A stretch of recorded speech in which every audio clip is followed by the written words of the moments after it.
Hi, I'm Kevin Keller, the pragmatic statistician. In this episode of Street Stats, we're going to talk about the use of statistical process control, or SPC, on a large data set. When dinosaurs roamed the earth, manufacturers didn't have a lot of available data. To sample data was quite expensive. Calculators and computers simply didn't exist. SPC was and still is an economical way to assess data statistically and make a risk-based assessment as to whether the process is in or out of control. Now, in the 21st century, data is far more plentiful. When we launch our Lean Six Sigma project, we go to our database and dump a large quantity of data with all sorts of granularity associated with the data. In the episodes of Street Stats that we did discussing the vital question of do we have a day one problem or a recent problem, we use the SPC chart and specifically the X moving range chart to help us answer that question. SPC charts work best when we have between 30 to 100 subgroups of data. Now, in those episodes, we had monthly on time shipping performance. So I had 60 subgroups, and that allowed us to easily answer that question of day one or recent problem. But when we have hundreds or thousands of data points, our eyeballs simply can't process that. SPC charts look like a hot mess.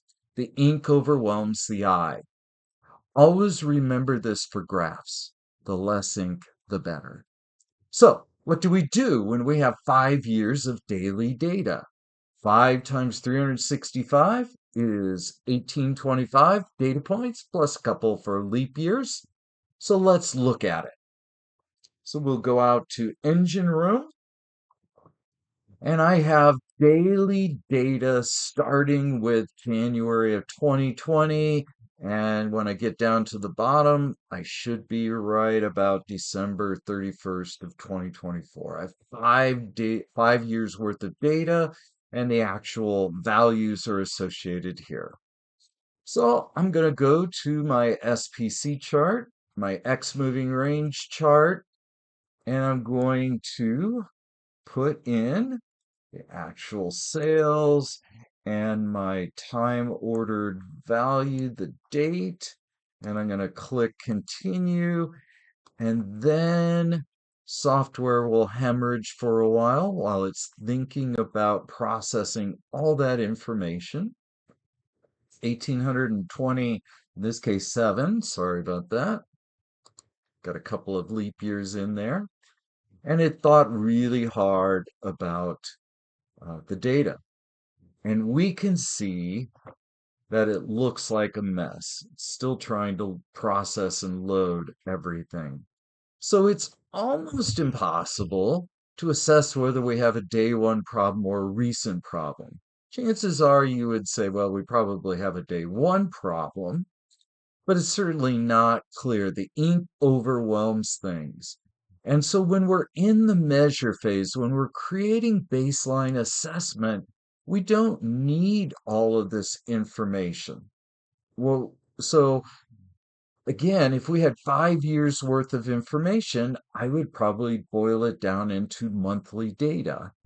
But my students may protest or my clients may protest and they say, we want weekly data. So let's look at weekly data. So we can go back to sales, which is by week, and then we'll put in the actual week, and then we'll click OK, and click continue and continue. And so we get something that's a little easier to process.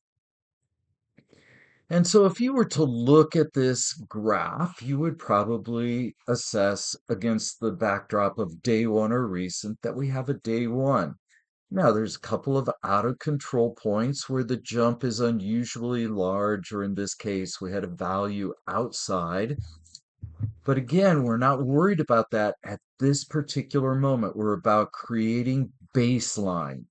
And even if you were to solve that problem it would not solve your overall Lean Six Sigma problem. So we can see that we have, on a weekly basis, we seem to have a day one problem.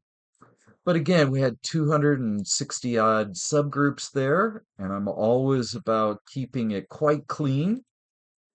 So we're going to put in monthly data so that we have between 30 to 100 subgroups. Now, in all of this, we have violated the idea of rational subgroups. But that's okay. We're trying to answer a question, day one problem, recent problem.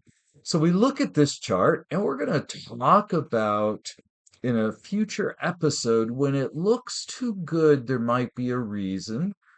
But to answer the question, do we have a day one problem or a recent problem? It's pretty clear we're above and below that line. So my students and my clients all scream, we have lost so much granularity in the data by collapsing it. And they're right. But in the baseline assessment, we want to see, is it stationary or do we have a recent problem? We'll get into the granularity in the analyze phase, and that's what it's all about.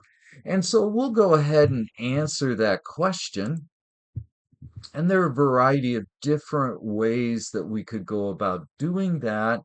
But we're going to go ahead and do an X moving range chart, but we're going to make this thing look like a mess.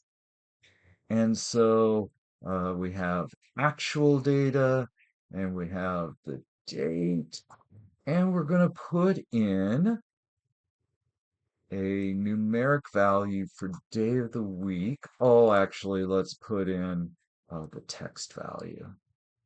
That'll help us. All right, so we're going to click continue and continue. We're going to go back to our hot mess graph, but we'll easily see that there are differences between days. And so it's thinking and thinking, trying to get the clarity of the graph, and we'll maximize that. And let's focus in specifically on getting this X chart so we can see what's going on here.